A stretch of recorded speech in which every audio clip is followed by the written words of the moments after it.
Welcome, ladies and gentlemen, to Commodity TV and to a new edition of our online interview series. Today, we want to talk to Ali Haji, the CEO of IonEnergy. Good morning, Ali. How are you? Good morning, Mark. Doing very well. That's perfect. That's good to hear. So for me, it's a pleasure to see you in person, kind of, so this virtual interview, and to have you now here in order to have a chat about your company with these great opportunities. So what's going on IonEnergy and what's going on in Mongolia? Of course. Thank you for that introduction. And for our new listeners, IonEnergy is a company that I co-founded looking for lithium in Mongolia. We control 110,000 hectares of highly prospective lithium land. Of course, behind our peers, we did not have access to Mongolia until earlier this year. So we are, 12 to 18 months behind our peers in Argentina, Chile, Bolivia, Nevada, etc., where the necessary skill set to advance lithium projects existed during the pandemic. IonEnergy had the opportunity at the start of this year to visit Mongolia for the first time since having gone public in August 2020. We were able to kick off an exploration program that was led or rather directed by Don Haynes, who is an individual that is very well recognized in the lithium space, and Dr. Mark King, who was the qualified person at Neo Lithium when it sold to Zijin last year for 960 million, as well as the first person to write a 43-101 for lithium brine in Canada. So a very sound technical team, and myself visited Mongolia in April. We collected a brine sample on surface at Urgakh Naran of 918 milligrams per liter. And that's encouraging because that would rival the grades that you would expect to see in Argentina, Chile, Bolivia, or any one of these high producing nations. And we recognized that it was a natural evaporation pond and therefore the concentrations may be high. But that encouraged us to start an auger program that spanned the vast majority of Urgakh Naran, a 29,000 hectare license. We also did 100 line kilometers of geophysics, in which we found a low resistivity zone at a half ohm cutoff of 9.9 billion cubic meters. And at 6.5 ohm cutoff, which is still rather conservative relative to what our peers may use as their cutoff, we had 22.7 billion cubic meters of potential brine. And of course, those volumes are rather large. That then prompted us to put together a drilling program. So we did 3 lithological holes, and we've also started the water wells that are sort of a 10-meter step out from where those diamond holes are today. And the water wells will be completed in short order. But I think where you're going, or what you want me to tell the audience, Mark, is the results that we had in our last press release, which was last week. We had 3 holes, as I mentioned. We drilled up to 954 meters. UNDH-01, which is our first diamond hole, returned results of 278 ppm lithium over 123 meters from 122 meters depth, with a maximum grade report of 832 ppm lithium. UNDH-02 had 362 ppm lithium over 100 meters from 65 meters, with maximum lithium at 601 ppm. And last but not least, UNDH-03 had 71.4 meters at 360 ppm from 3.6 meters, with maximum lithium at 911 ppm. So what do these numbers mean for our listeners and our viewers? You look at these grades, and we're looking at an average of about 330 ppm lithium from intercepts that are about 100 meters in length. And they are relatively shallow compared to some brines that you might find in perhaps the Americas that are between 2.5 kilometers below surface. So what these numbers mean, if you were to compare apples to apples, a project that Albemarle has in Nevada by the name of Silver Peak, when they did very similar drilling, they found an average grade of 121 ppm. Albemarle's Silver Peak mine in Nevada is the only brine producing asset in North America. So you can draw comparisons there.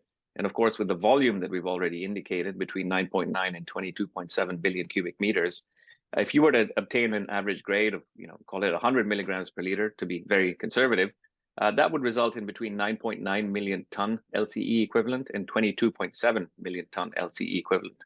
And that's important because 10 million ton LCE is what drives or justifies the necessary capex to bring an asset to production. Given our location in Dorngovi province, we are 7 kilometers from the bottom of our basin from the closest town, which is Delgare. They are connected to the national grid, so power requirements would come from the national grid. And infrastructure that is in place currently, we're about 150 kilometers from the Chinese border. Of course, our listeners know that China consumes the vast majority of the world's lithium. But you also have rail and highways leading into the Chinese border, about 150 kilometers from our asset. And of course, Asia as a powerhouse, with Korea, Japan, and Taiwan all being massive consumers of lithium, your options are quite limitless in the region with respect to who we may look to partner with. to help better understand and define our inferred resource at Urgakh Naran. Wow, that's impressive for sure. And the fact that it's really near to the surface, is it then also a good opportunity or a plus for you in fact of costs for the Of capex? course, absolutely. So your capex and opex would be reduced as a result of pumping from a shallower sort of aquifer, and then ultimately pumping down the depleted brine in again quite a shallow depth. So your costs would be lower there, and that would help sort of solidify us as a company that may be able to upend the lithium supply chain in the region. Wow, okay. And especially for me in person now, Mongolia. So till now, I was not really in touch with Mongolia. What are the benefits of Mongolia? How's the situation actually there? Because in South America, for example, this left wing shift is a big problem, or it can be a big problem. How is it in Mongolia? Yeah, the other jurisdictions have their challenges. I think Mongolia now has sort of returned to the spotlight as an investment-friendly jurisdiction for mining to occur in. This is probably most evident with Rio Tinto quite recently announcing that they've acquired Turquoise Hills shares for about a $5 billion transaction to validate, again, Mongolia as a jurisdiction in which they are comfortable operating as a global major. The Chinese have come in with direct investment over the course of this year as well. The Mongolian government continues to work with the Chinese government to incentivize investment. And we saw Zijin come into Xanadu mines earlier this year as well. So it is an environment, in our view, that has a lot of potential. It's vastly underexplored. And in terms of lithium, we talk about South America. One of the advantages that our peers may have is that they have perhaps a location that is in close proximity to another asset that's been developed by a major. And as a result, they have what's called a proximity play, which adds to their valuation. IonEnergy is a first mover in Mongolia. Nobody else has gone after lithium in Mongolia other than Ion. So we don't have that proximity play. We can't point across the basin and say, hey, that's SQM or that's Albemarle. We have to prove for ourselves what, in fact, we say we have. And of course, as first movers, we're working hard to do that. Cool, perfect. And you are very close to the Asian border, to the Chinese border. So there's the biggest market. And what about, do you have some talks to strategics, to investors, to probably future investors? How's the situation there? Absolutely. So the company is relatively well funded. We can continue operations. All the exploration at Urgakh Naran have now been paid for. The goal for the company would be to bring in a strategic investor, so somebody in the lithium supply chain, either a producer, a developer, or an ultimate consumer, to help validate the asset and, of course, partner in terms of their skill sets and various sort of technical expertise that perhaps our team is lacking. But more importantly, if we were to bring in that strategic investment of sub 9.9%, that would tell the market that IonEnergy is in fact sitting on something that strategics or majors would be rather interested in. So that's something that we're focusing on. We continue to speak with strategics not only in Asia, but in Europe as well as the Americas. Those conversations are ongoing. And of course, as soon as we're able to announce something, our viewers, our listeners, and the market will be the first to know. Perfect, cool. So I'm an investor in your company, by the way. And for me, it's also important to see what are the next steps within this next 6, 12, or maybe 24 months. So what's the timetable about? In terms of the drilling that we've just completed, that's the diamond core lithological drilling. As I mentioned, we're completing the water wells. So 2.5 of the water wells have been completed. The third one will be completed over the coming months. And then we'll have a team go out there with balers that we've acquired from Solidst here in Canada, alongside some very technical and sensitive equipment to help measure things like total dissolved solids and get a sense of the average grade of the brine. Of course, you can imagine that Mongolia at this time of the year is rather cold, and using that sensitive equipment maybe, might not be as successful as one would hope. And so we're waiting until the first week of March to deploy that equipment. At that point, we'll start collecting the brine samples, assaying them, understanding the composition of the brines, the total dissolved solids. But importantly, when you have an average grade across a column of brine, and based on the TEM that we've done, you have the volume, so how far that brine body actually stretches, you can start working towards an inferred resource calculation. So the inferred resource calculation will be out in H1 of 2023. I'd like to get it to you sooner, but I'm not going to overpromise and underdeliver. So let's call it H1. If I hit that mark prior to that, then all the glory to us, I suppose. And then beyond that, we would look at more strategic involvement with respect to coming in for a toehold and ultimately allowing us to one, not only provide a measured and indicated resource on the brine body that we see, but during the course of our drilling program, we drilled up to 350 meters, and we did not hit base rock. So we have not hit basement. The goal would be to use seismic to better understand the basin and understand where the basement is, because there could very well be potential for a secondary aquifer at depth, as we've seen around the world at between 800 to 2200 meters below surface. So there's still a fair bit of work that can be done to show the true value of Urgakh Naran.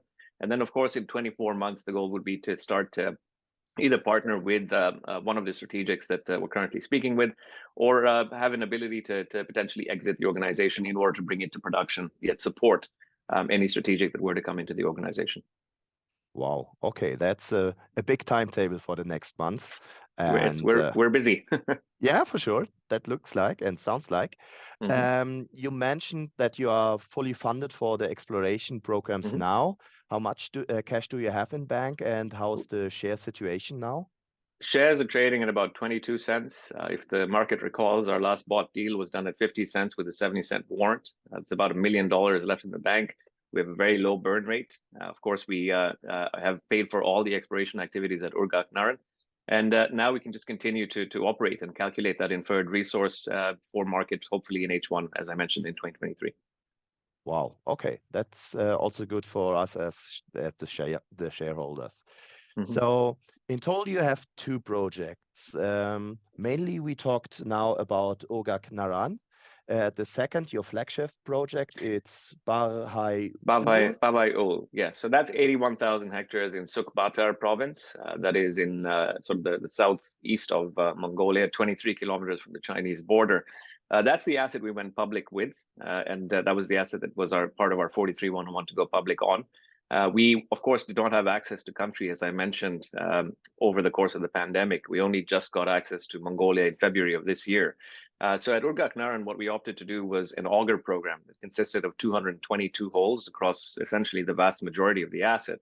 And for a sense of scale, it's about 60 kilometers wide by 20 kilometers tall. So about 5 times the size of the city of Vancouver. It's a significant piece of land.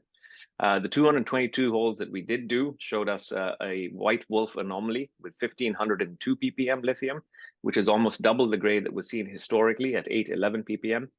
And it also showed us some very strong copper nickel anomalies. But of course, we will look to explore that project further once we've either refinanced the company or we have a proper sense of the measured and indicated at Urgakh Naran, an asset that we continue to remain very excited about. Yes, step by step. That's Indeed. the perfect situation to running a company. For people or future investors we have here